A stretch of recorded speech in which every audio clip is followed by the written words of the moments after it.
Hello trader, stock trading Bangla চ্যানেলে তোমাদের সবাইকে স্বাগত জানিয়ে শুরু করছি আজকের আলোচনা। আমরা আজকের আলোচনায় দেখে নেব বর্তমান মার্কেটের কি পরিস্থিতি এবং মার্কেটের প্রতি আমার কি ভিউ, মার্কেট কোথায় যেতে চাইছে বা এখান থেকে কীরকম কারেকশান হতে পারে, কারেকশান হলে কোথায় বা সাপোর্ট বা রেজিস্ট্যান্স রয়েছে, সব কিছুই আমরা আজকে আলোচনা করব তোমাদের সাথে। তার সাথে সাথে মার্কেটে আমি একটি বিশেষ স্টক আমার সেটআপ অনুযায়ী বেছে নিয়েছি। সেই স্টক আমি কেন বেছেছি, এই স্টকের মধ্যে আমি কীরকম মোমেন্টাম এক্সপেক্ট করছি, কোথায় আমি এন্ট্রি তৈরি করব বা কতক্ষণ পর্যন্ত এই স্টক আমি হোল্ড করব, কোথায় আমার এক্সিট পয়েন্ট হতে পারে, সব কিছুই ইন ডিটেলস আলোচনা করব আজকের এই ভিডিওতে। পুরো ভিডিওটি তোমরা স্কিপ না করে দেখো। পুরো ভিডিওটি দেখার পর তোমাদের যদি ভালো লেগে থাকে তাহলে অবশ্যই বেশি করে লাইক করো আর সাথে শেয়ার করে ফ্রেন্ডস এবং ফ্যামিলি মেম্বারদেরকেও দেখারও শেখার সুযোগ করে দাও। চ্যানেলে নতুন হলে অবশ্যই চ্যানেলটিকে সাবস্ক্রাইব করে বেল আইকনটিকে প্রেস করে রাখো, ফলে যখনই নতুন ভিডিও দেব তোমরা তৎক্ষণাৎ নোটিফিকেশান পাবে এবং ভিডিওটি দেখে নতুন নতুন জিনিস শিখতে বা জানতে পারবে। ট্রেডার্স, এই প্রসঙ্গে আমি তোমাদেরকে একটি কথা মনে পড়িয়ে দিই যে আমি আমার সেটআপ অনুযায়ী যে সমস্ত স্টকগুলো পেয়ে থাকি সেগুলো তোমাদের সাথে শেয়ার করি, কিন্তু তার মানে কখনোই আমি কোনো স্টক রেকমেন্ডও করছি না বা আমার বলে দেওয়া কোনো শেয়ারের প্রাইসের ওপরে সরাসরি ট্রেড বা ইনভেস্টমেন্ট করবে না। ট্রেড বা ইনভেস্টমেন্ট করার জন্য নিজেরা ভালোভাবে বিশ্লেষণ করবে, ফাইন্যান্সিয়াল অ্যাডভাইজারদের সাথে আলোচনা করবে, তারপরে ট্রেড বা ইনভেস্টমেন্টের মতো কোনো বড় পদক্ষেপ নেবে। আমি যে সমস্ত সেটআপগুলো তোমাদেরকে বলে থাকি, যেমন আজকের ভিডিওতে যে সেটআপের কথা তোমাদের সাথে আলোচনা করব, সেই সেটআপ অনুযায়ী একটি স্টক আমি বেছে নিয়েছি।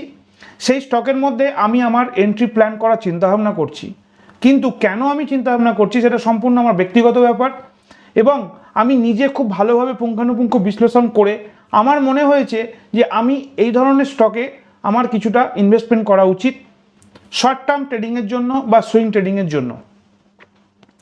এই স্টকের মধ্যে আমি সম্পূর্ণরূপে risk management, capital management, risk reward ratio সব কথা মাথায় রেখে তারপরে কিন্তু কোনো রকম প্ল্যান করছি। তাই তোমাদেরকে অনুরোধ করব, যদি তোমরা কখনো আমার বলে দেওয়া স্টকগুলোর কথা একবারও ভেবে থাকো তাহলে অবশ্যই সেগুলোকে নিজেরা ভালোভাবে বিশ্লেষণ করো এবং ফাইন্যান্সিয়াল অ্যাডভাইজারদের সাথে আলোচনা অবশ্যই করবে। ট্রেডার্স, এখন আমরা সরাসরি চলে আসবো আমাদের ল্যাপটপ স্ক্রিন শেয়ার করে তোমাদের সাথে আলোচনায় চলে আসবো এবং দেখে নেব বর্তমান মার্কেটের কি পরিস্থিতি, মার্কেটে আমার কি ভিউ রয়েছে। ট্রেডার্স, আমরা যদি ভালো করে লক্ষ্য করে দেখি, লাস্ট ট্রেডিং সেশনে একটি ইনডিসিশন ক্যান্ডেল দিয়ে মার্কেট ক্লোজিং করে। ওপেন আপ হয়েছিল যথেষ্ট গ্যাপে এবং অল টাইম হাই নির্ধারণ করে ফেলার পরেও আস্তে আস্তে সেলারদের প্রেসারে এবং তার সাথে সাথে কিছুটা বায়ারদের যে প্রতিযোগিতা, অর্থাৎ সেলার এবং বায়ারদের যে কম্পিটিশান, সেই কম্পিটিশনের ফলে কিন্তু একটি ইনডিসিশন ক্যান্ডেল এবং রেড ক্যান্ডেল তৈরি করে, অর্থাৎ যেখানে ওপেন হয়েছিল তার থেকে অনেক নিচে এসে তার ক্লোজিং দেয়, যদিও ডে লো কিন্তু অনেকটা আরও নিচে। এরকম পরিস্থিতিতে দাঁড়িয়ে এবং যখন আমি তোমাদের সাথে ভিডিও রেকর্ড করে শেয়ার করছি সেই সময় কিন্তু ওয়ার্ল্ড মার্কেট প্রায় 1.5%, অর্থাৎ ডাউ জোন্স প্রায় 1.5% নেগেটিভ এবং এসজিএক্স নিফটি অনুযায়ী আমাদের মার্কেট খোলা উচিত মিনিমাম 100 পয়েন্ট গ্যাপ ডাউনে। এই কারণেই আমি এখানে কিন্তু একটি রেজিস্ট্যান্স বা সাপোর্ট, যেটি এতদিন পর্যন্ত রেজিস্ট্যান্স হিসাবে কাজ করেছে, সেরকম একটি জোন বর্তমানে সাপোর্ট জোন হিসেবে ব্যবহার করতে পারে। আমার ভিউ অনুযায়ী মনে হচ্ছে মার্কেট যদি কোনো কারণে কালকে নেগেটিভ ওপেন আপ হয়, গ্যাপ ডাউন ওপেন আপ হয়, তাহলে কিন্তু এই জোন থেকে, অর্থাৎ 24,800 যে ক্রুশিয়াল লেভেল, সেই লেভেল থেকে কিন্তু সাপোর্ট নিয়ে ওপর দিকে আবার জার্নি করা সম্ভব, করতে পারে, কিন্তু সম্পূর্ণরূপে প্রবাবিলিটি। যেহেতু মার্কেটের মধ্যে একটি বড় হাইপ জেনারেট হয়ে রয়েছে এবং বিশেষজ্ঞ মহলের বক্তব্য অনুযায়ী ইন্ডিয়ান মার্কেট, বিশেষ করে নিফটি 50, সেন্সেক্স এবং ব্যাংক নিফটি, ফিন নিফটি যেগুলো রয়েছে, মোটামুটিভাবে ইন্ডিয়ান স্টক মার্কেট একটি কারেকশান বা ক্র্যাশ করার সম্ভাবনা রয়েছে। সিচুয়েশনের ওপর ভিত্তি করে যদি কখনো এই ধরনের ঘটনা ঘটে থাকে তাহলে কিন্তু এই 24,200 এই যে বড় একটি সাপোর্ট লেভেল রয়েছে, এই পর্যন্তও নেমে আসার সম্ভাবনা থাকতে পারে, তবে সেটা খুব ইমিডিয়েট হবে না। এখানে নামতে গেলে 1000 পয়েন্ট কারেকশানের কাছাকাছি একটা ব্যাপার চলে আসছে। এটি হতে গেলে বড় ধরনের নিউজ, ক্র্যাশ, ডিজাস্টার যাই হোক না কেন, তবেই কিন্তু এই ধরনের কারেকশান বা সেটেল ডাউন হওয়ার সম্ভাবনা থাকে।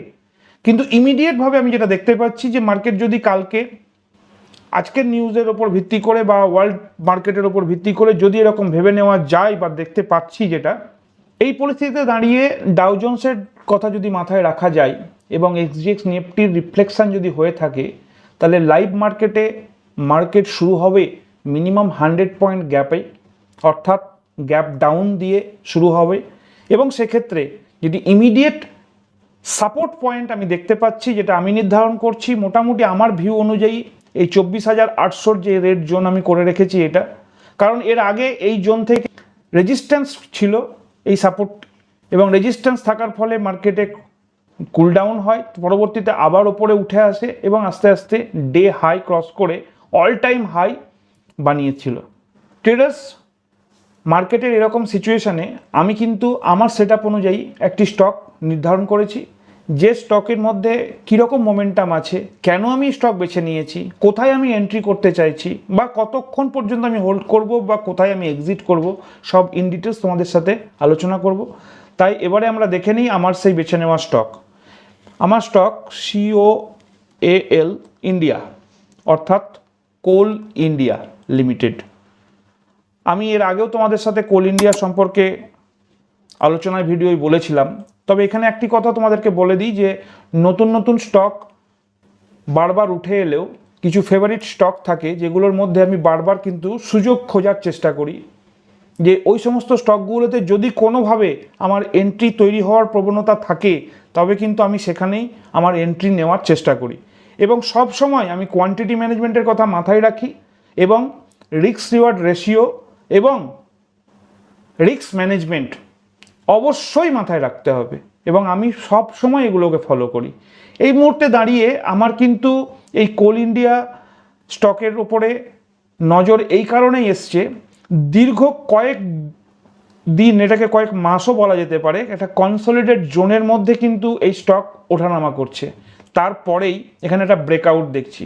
এবং এই সম্পূর্ণ ব্যাপারটা খুব ভালোভাবে বোঝা যাবে যদি আমরা একবার মান্থলি ফ্রেমওয়ার্কের মধ্যে, অর্থাৎ হায়ার ফ্রেমওয়ার্কের মধ্যে এটিকে একবার দেখি, তাহলে দেখতে পাবো এর আগে তোমাদের সাথে আমি শেয়ার করেছিলাম যে 447-এর যে লেভেল ছিল, এটি 2015 সালের যে হাই, সেই হাই কিন্তু ক্রস করেছিল এবং ক্রস করার পরে সেটেল ডাউন করে, অর্থাৎ মার্কেটে কুলডাউন আসে, এই স্টকের ওপরেও কুলডাউন আসে এবং পরবর্তীতে সেই হাই ক্রস করে আবার ওপর দিকে যাত্রা শুরু করে এবং 3 মাস ধরে একটা কনসলিডেট জোনের মধ্যে ছিল, যেটি কিন্তু এই মান্থের শুরুতেই ব্রেক করেছে। লাস্ট দিনে ট্রেডিং সেশনে এই হাই ব্রেক করে ক্লোজিং দিয়েছে। এইরকম পরিস্থিতিতে দাঁড়িয়ে আমি কিন্তু লাস্ট ট্রেডিং সেশনের যে হাই, সেই হাইয়ের ওপরে আমার ট্রেড প্ল্যান করার চিন্তাভাবনা করছি।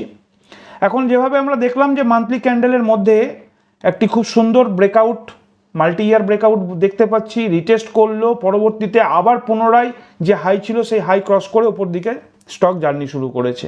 এবং এর যে নির্ধারিত লেভেল আমি নির্ধারণ করেছি যে কত দূর পর্যন্ত স্টক মোমেন্টাম ধরে রাখার সম্ভাবনা রয়েছে, সেটি হচ্ছে 787.95, বর্তমানে রয়েছে 540-তে। আমি আমার এন্ট্রি প্ল্যান করছি 545.65, কিন্তু কখনোই এটি একদম আজকে এন্ট্রি করলাম আর কালকে বা পরের দিনের ট্রেডিং সেশনে বা এক সপ্তাহের মধ্যে এরকম এর রেজাল্ট পাবো, এরকমটা নয়।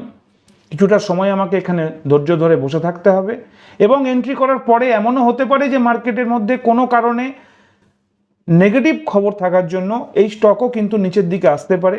সেক্ষেত্রে আমাদের যে মূল মন্ত্র সেটি হচ্ছে ক্যাপিটাল ম্যানেজমেন্ট, কোয়ান্টিটি সাইজিং। তার জন্যই কিন্তু আমি আমার ওই যে গুগল শিট তোমাদের সাথে শেয়ার করেছিলাম সেটা নির্ধারণ করে রেখেছি, যেখানে 545.65 এর ওপর কতগুলো কোয়ান্টিটি নেওয়া যেতে পারে, যার ফলে কোনো কারণে যদি মার্কেটে ডিপ ডাউন হয়, আমার যে 5.5-এর যে এসএল থাকে, আমি এসএল মার্ক করে রাখি অবশ্যই, কিন্তু সরাসরি সেটিকে ব্যবহার করি না, কারণ বাফারিংয়ের সময় অনেক এমনও হতে পারে 5.5-এ টাচ করে পুনরায় মার্কেট ওপর দিকে জার্নি শুরু করে। যদি কোনো কারণে নেগেটিভ নিউজের জন্য মার্কেটে ডিপ ডাউন হয় এবং স্টকের ক্ষেত্রেও হয়, আমি কিন্তু তখন পরবর্তীতে আরও কিছুটা কোয়ান্টিটি সাইজ বাড়ানোর অপশান তৈরি করে রাখি এবং এই কারণেই পুরো ক্যাপিটাল আমি এখানে এনগেজ করি না। ক্যাপিটালের কিছুটা অংশ এনগেজ করি, বাকি ক্যাপিটাল রিজার্ভ অবস্থায় রাখি, যাতে ওর্স্ট কেসে আমি সেই ক্যাপিটাল ব্যবহার করতে পারি। ট্রেডার্স, আজকে আলোচনা ভিডিও বেশি বড় করব না, তোমাদের সাথে এটুকুই শেয়ার করার চেষ্টা করলাম যে আমি আমার যে ভিউ মার্কেটের প্রতি বা পার্টিকুলার একটি স্টকের প্রতি, সেই ব্যাপারে ইন ডিটেলস আলোচনা করলাম। আমি কি করতে চাইছি সেটাই বললাম। তার মানে এই নয় যে তোমরা আমার কথায় সরাসরি সেখানে এন্ট্রি নেবে বা এক্সিট করবে বা ডিপ ডাউন করলে প্যানিক তৈরি করে বেরিয়ে যাবে, ফোমোর শিকার একদম হবে না। কেউ বলে দিলে সেখানে সরাসরি কোনো ট্রেড ইনিশিয়েট করার কথা একদম ভাববে না, নিজেরা বিশ্লেষণ করবে আদৌ কোল ইন্ডিয়া তোমাদের জন্য সুটেবল কিনা, আদৌ কোল ইন্ডিয়া থেকে সত্যিই কোনো মোমেন্টাম জেনারেট হতে পারে কিনা, এগুলো নিজেদেরকে বিশ্লেষণ করতে হবে। এবং তার সাথে সাথে অবশ্যই তোমাদের যদি কোনো ফাইন্যান্সিয়াল অ্যাডভাইজার থাকে তাদের সাথে আলোচনা করবে, তারপরে কোনো পদক্ষেপ নেবে। ভিডিওটা পুরো দেখার পর যদি তোমাদের মনে হয় যে না এখান থেকে ভালো লাগলো দেখে, তাহলে অবশ্যই একটি করে লাইক করো, আর বেশি করে শেয়ার করে ফ্রেন্ডস এবং ফ্যামিলি মেম্বারদেরকেও দেখার ও শেখার সুযোগ করে দাও। চ্যানেলে নতুন হলে অবশ্যই চ্যানেলটিকে সাবস্ক্রাইব করে বেল আইকনটিকে প্রেস করে রাখুন, ফলে নতুন ভিডিও দেওয়ার সাথে সাথেই নোটিফিকেশান পাবে এবং তৎক্ষণাৎ ভিডিওটি দেখে কিছু শিখতে বা জানতে পারবে। ওকে ট্রেডার্স, আজকের মতো আলোচনা ভিডিও এখানেই শেষ করছি। ভালো থেকো, সুস্থ থেকো, দেখা হবে পরের ভিডিওতে। জয় হিন্দ, জয় ভারত।